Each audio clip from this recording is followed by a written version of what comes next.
تو یہ مال و دولت ہمارے کسی کام کے نہیں ہے، نہ ہی کام آنی ہے. ہمارے پاس جو کام اگر آنے والی کوئی چیز ہے تو وہ صرف اور صرف ہمارے اعمال ہیں. تو علامہ اقبال اسی لیے نوجوانوں کو عملی بنانے کی طرف کوشش کرتا ہے. وہ جیسے آپ ایک مشہور زمانہ شعر ان کا پڑھتے ہیں، عمل سے زندگی بنتی ہے جنت بھی جہنم بھی، یہ خاکی اپنی فطرت میں نہ نوری ہے نہ ناری ہے. آگے دیکھیے جی، گدائی میں بھی وہ اللہ والے تھے غیور اتنے کہ منعم کو گدا کے ڈر سے بخشش کا تھا نا یارا.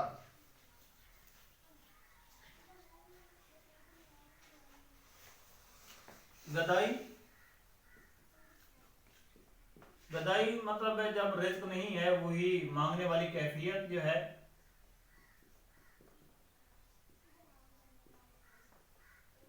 مانگنے سے یہ مراد وہ مانگتے نہیں تھے بلکہ غریب تھے، مفلس. غیور غیرت مند،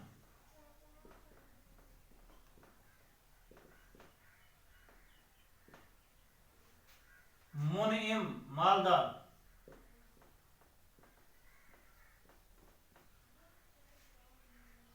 بخشش معاف کرنا.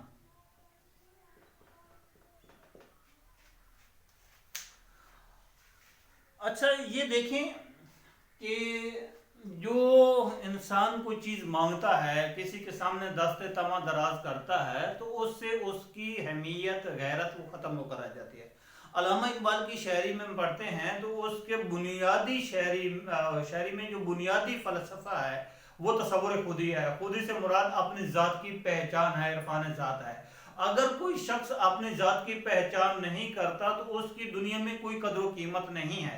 اور جس نے اپنے آپ کو پہچان لیا، وہ عربی کا مقولہ ہے من عرف نفسہ فعرف ربہ، اس نے اپنے آپ کو، جس نے اپنے آپ کو پہچان لیا اس نے اپنے رب کو پہچان لیا.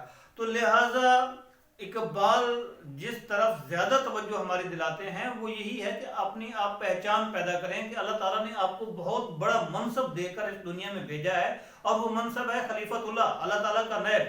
اور وہ انسان کو تمام مخلوقات سے افضل بنایا، اور وہ جب اس نے تمام مخلوقات سے افضل بنایا ہے تو ہمیں وہ کام بھی افضلیت والے ہی کرنے چاہیے، نہ کہ ہم اپنی شخصیت کو، اپنی غیرت کو، اپنی اہمیت کو، اپنی بہادری کو، اپنے وہ شجاعت کو، اپنے میراث جو ترکہ ہمیں ملا ہے علم و دولت کا، اس کو ختم کر کے رکھ دیں تو ہماری پہچان ختم ہو جائے گی. اور اگر ہم تعلیم حاصل نہیں کریں گے تو جیسے وہ بابا قید نے کہہ دیا تھا کہ ہمارا نام تک نہ ہوگا دنیا کی داستانوں میں. تو یہ اب دیکھیں کہ گدائی میں بھی وہ اللہ والے تھے غیور اتنے. آپ صلی اللہ علیہ وسلم کی تعلیمات پر جو وہ لوگ عمل کرتے تھے تو وہ حالت غریبی میں بھی، غربت میں بھی کتنے غیرت مند تھے. اب خود دیکھ لیں. ویسے تو غیرت دیکھیں دنیا میں انسان کی اصلی جو چمک دمک ہے یا پہچان ہے وہ اس کی غیرت ہے. غیرت مار دی جائے تو انسان دوسرے معنوں میں بے غیرت بن جاتا ہے اور اس کی کوئی قدر نہیں کرتا، اس کی کوئی اہمیت نہیں ہوتی، معاشرے میں کوئی مقام و منزلت حاصل اسے نہیں ہوتی. تو کیا کہتا ہے کہ وہ اتنے غیرت مند تھے کہ جو لوگ ان کو صدقہ خیرات، جو مالدار آدمی تھے، منعم کو گدا کے ڈر سے بخشش کرنا تھا یار، وہ لوگ اگر کوئی ان کی مدد کرنا چاہتے تھے، جو امیر تھے، جو صدقہ دینا چاہتے تھے، خیرات دینا چاہتے تھے، تو وہ صدقہ خیرات کو قبول نہیں کرتے، بلکہ کیا الٹا ان پر برہم ہو جاتے کہ آپ نے ہمیں کیا سمجھ رکھا ہے. رزق جو تھوڑا یا زیادہ ہے یہ تو کسی کے اور کے بس میں نہیں ہے، یہ تو اللہ تعالیٰ کے بس میں ہے. واللہ خیر الرازقین، وہی بہتر رزق دینے والا ہے. لیکن اگر وہ رزق دیتا ہے تو پھر وہ آزماتا بھی ہے. اور ہمیں قرآن مجید میں واضح طور پر اللہ تعالیٰ کی طرف سے تعلیمات ملتی ہیں کہ وہ اس نے انسان کو آزمانا ہے، ثمرات کی کمی دے کر، رزق کی کمی دے کر، اولاد کی کمی دے کر، تاکہ وہ دیکھنا چاہتا ہے کہ کون ہے جو صبر اور شکر کرتا ہے. تو حالت غریبی میں بھی جو لوگ صبر اور شکر کرتے ہیں، ہو سکتا ہے ان کا مقام اور ان کا درجہ وہ بدرجہ بہتر ہو کسی امیر سے جو اپنی دولت کو اچھے طریقے سے کاموں میں نہیں لاتا بلکہ فضول کاموں میں خرچ کرتا ہے.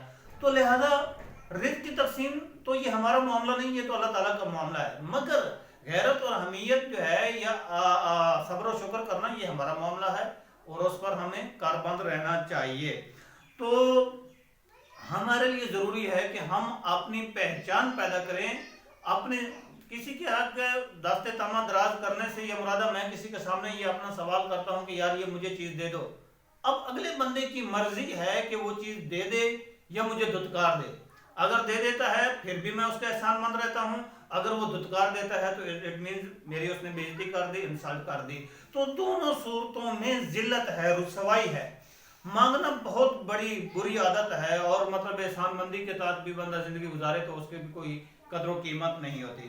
لہذا یہ آج ہم دیکھتے ہیں کہ کبھی ہم IMF کے سامنے جاتے ہیں، کبھی اور کسی ورلڈ بینک کے سامنے جاتے ہیں، کبھی اور، تو اس سے ہماری عزت اور اہمیت وہ ختم ہوتی جاتی ہے. تو علامہ اقبال یہ فوکس کرنا چاہتے ہیں کہ نوجوان کو خاص کر اپنے اعمال اور کردار کو اتنا بلند کرنا چاہیے کہ وہ کہیں بھی اپنا جو ہے وہ کسی کے سامنے سوال دراز نہ کرے، مطلب ہاتھ دراز نہ کرے اور بھیک نہ مانگے.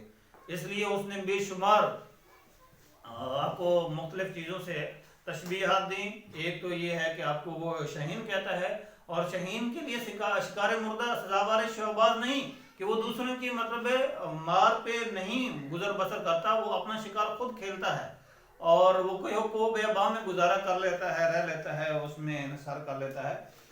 اب یہاں تک میں لیکچر اگر طویل نہ ہو جائے تو میں آپ کو بتانا چاہتا ہوں کہ جب یہ جوہر برادران وہ خلافت عثمانیہ کا ادھر کمال اتاتورک نے خود خاتمہ کر دیا تھا اور یہ جا رہے تھے اس کی بحالی کے حوالے سے، تو علامہ اقبال نے ان کو دیکھ کر بہت خوبصورت شعر لکھے ہیں. آپ دیکھیے، کہتا ہے نہیں تجھ کو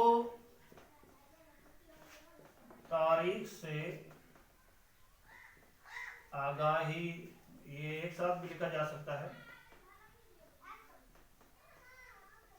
کیا خلافت کی تو کرنے لگا گدائی، خریدیں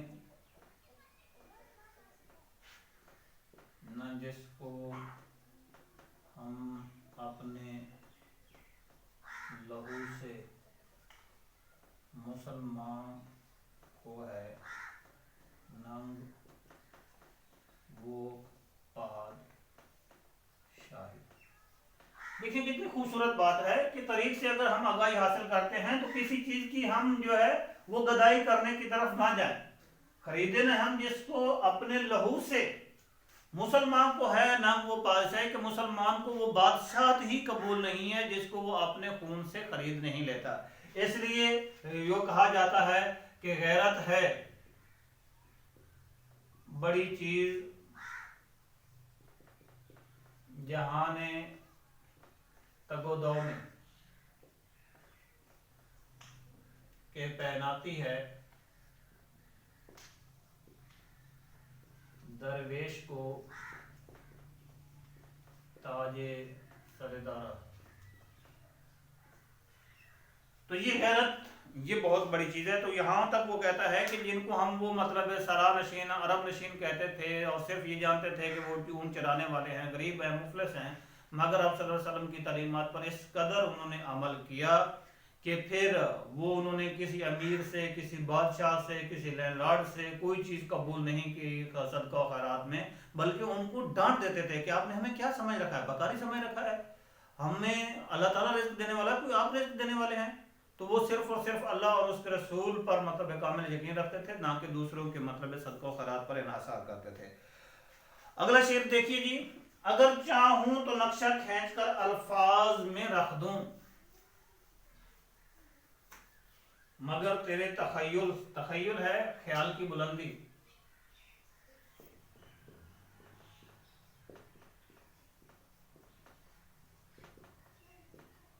فزوں تر یعنی بہت آگے، بہت بڑا،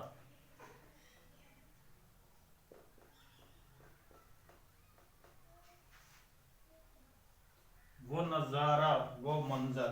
وہ کہتا ہے کہ اگر میں آپ کو آپ کے آباء و اجداد کے کارنامے گنوانا شروع کروں تو میں ایک ایسا نقشہ کھینچ کر رکھ دوں، ایک ایسی تصویر پیش کر دوں، اتنے ان کی خصوصیات اور صاف گنوا دوں، اتنے ان کے کارنامے گنوا دوں کہ آپ کی سوچ ایک وہ طرح کی ورطہ حیرت میں آپ ڈوب جائیں گے، آپ کی عقل دنگ رہ جائے گی، آپ ششدر رہ جائیں گے کہ آیا کہ ہماری تاریخ میں اتنی سنہری، اتنی اعلیٰ اور اتنی اچھی مثالیں بھی موجود ہیں، اتنے اتنے بڑے بڑے کارنامے انجام دیے ہیں لوگوں نے، اور اس میں کوئی شک نہیں ہے کہ انجام دیے ہیں۔ اور کسی نے یہاں تک کہہ دیا کہ اگر میرے راستے میں سمندر حیل نہ ہوتا تو خدا کی قسم میں اسی طریقے سے جنگ و جدل کرتے ہوئے آگے چلا جاتا اور اسلام کی فتوحات کے جھنڈے گاڑتا چلے جاتا۔ تو یہ ہمارے اسلاف میں ایسی مثالیں بہت زیادہ پائی جاتی ہیں۔ تو علامہ اقبال کہتا ہے کہ اگر میں چاہوں تو ایسے ایسے کارنامے ان کے گنوا دوں، مگر آپ کے تخیل سے بھی وہ بہت بلند ہے، یعنی جہاں تک آپ کی سوچ جاتی ہے کہ انسان اس قدر کام کر سکتا ہے، ان لوگوں نے ایسے ہی کام کیے ہیں۔ علامہ اقبال کی اگر شکوہ اور جواب شکوہ جواب نظمیں دیکھیں تو اس میں بہت زیادہ خاص کر وہ باتیں کی گئی ہیں کہ جنہوں نے مطلب تپتے ہوئے صحراؤں میں بھی اذانیں دی ہیں، کلیسا میں اذانیں دی ہیں، ہر جگہ علم اور حکمت اور دانائی اس کو پھیلایا ہے اور آپ صلی اللہ علیہ وسلم کی تعلیمات پر عمل کیا ہے۔ آج کے لیے اتنا ہی کافی، کل انشاءاللہ آگے نیکسٹ جو بھی لیکچر ہوگا، وما علینا الا البلاغ المبین۔